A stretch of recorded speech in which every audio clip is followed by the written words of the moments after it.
Okay, so I know that legal writing is just a huge, huge topic for the majority of young lawyers. Everyone wants to be a better legal writer, everyone wants to do better legal drafting, everyone wants to have that ability to communicate the things they want to communicate in a legally sound way that is approachable by the person who's supposed to be consuming it. But how can we actually do it?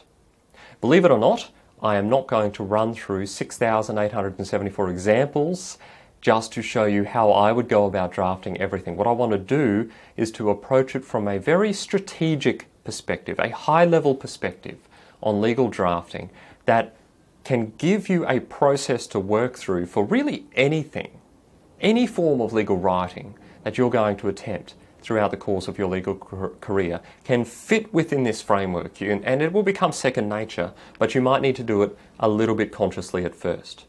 So what are we going to do? We're going to look at the 4 fundamental elements of legal drafting, and if you can get these strategic elements into your habit of legal drafting, you will find you will just write better across the board.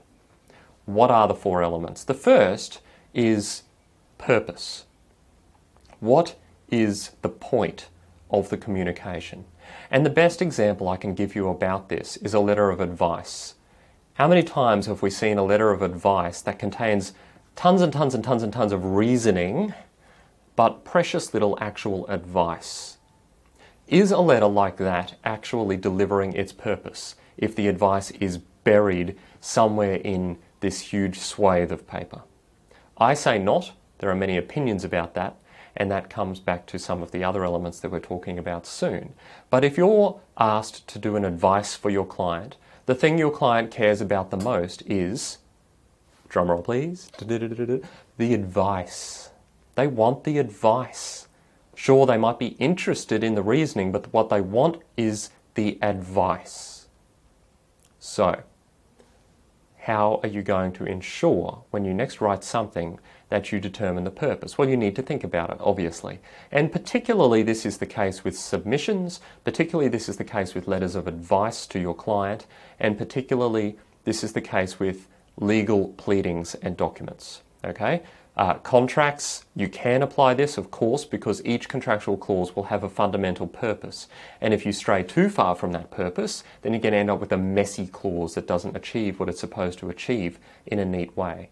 So before you pick up a pen or a keyboard, if you don't pick up a keyboard, but you know what I mean, before you commence, what is the point of the product that you have been asked to prepare?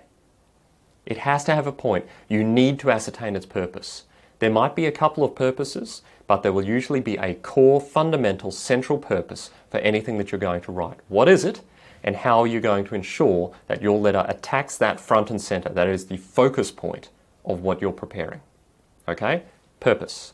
Second comes audience. Who is it for? Who is the primary reader? Who is the main recipient of this letter? Now, this can be more complicated than what you might think. Let's take a letter of demand. I want to write to someone, I want to demand repayment of a debt on behalf of my client. Now, principally, the purpose of that is to demand the debt, to ask the other person to pay it or demand they pay it, and it has a main audience of the recipient or their solicitors. However, it has a secondary audience, which is your client. Your client's going to read it, and if your letter reads, "Oh, hello Jane, we haven't met before, I hope you're having a lovely day, but I was hoping please if you could very much consider sending across the $12,752 that you seem to owe to our client according to the instructions that we've been given. Thank you and have a lovely day." Now, generally letters don't read in that silly tone of voice, but you know what I mean. How would your client feel if you wrote to the person who owed them a bunch of money in that way? Now, we need to balance our audiences, of course.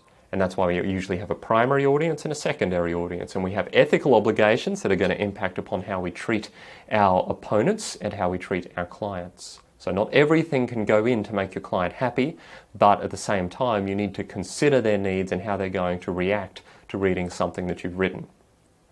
Audience. Who's it for? Who's it mainly for? And who's it sort of for?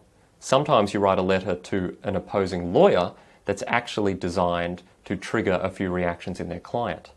Sometimes it's the other way around. Who is it really for? Have that in mind. It's intertwined with purpose very heavily. What's it for? Who's it for? The third thing we need to talk about is tone. What is the emotional response that you want someone to have when they're reading your letter? What is the reaction to it? How is your letter going to feel to them? Will it be demanding? Will it be reasonable? Will it be civil? Will it be kind? Will it be argumentative?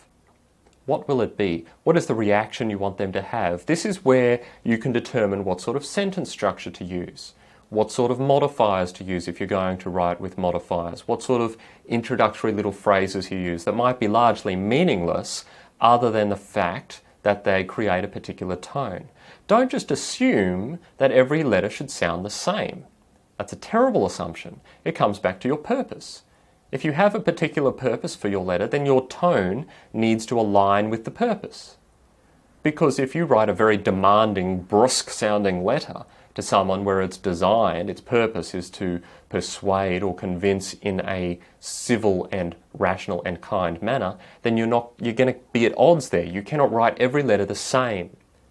And this kind of drives young lawyers a little bit crazy sometimes, because I will change a letter in some circumstances but not in other circumstances. And they'll be like, Chris, you're going crazy. Make up your mind. And I have made up my mind. And my mind is made up in relation to each particular piece of written work. Tone. The final one we're going to talk about is brevity. A piece of written work should be only as long as it must be to achieve its purpose for the audience and to strike the right tone. Once you have done that, you're finished. Don't waffle on. Don't add things in just because they seem like a good idea. If they're not part of the purpose or for the audience or to strike the tone, then they're probably not necessary. Waffling on does you no good. It dilutes your purpose. If you have purposeless sentences, phrases, paragraphs or sections in your written work, it takes attention away from the things that really matter, and it is diffusing the impact of the hard work you've put into those areas that you really want to be focused on. So, brevity. Your homework. As you pick up your writing implement for your next writing task, whatever it may be, if it's a text message, if it's an email, apply these situations to it, apply these principles to it. What is its point? Who is it for? What tone do you want to strike? And how long must it be before you're done? These things all interact and interweave with each other, and these are the fundamental elements of good legal drafting.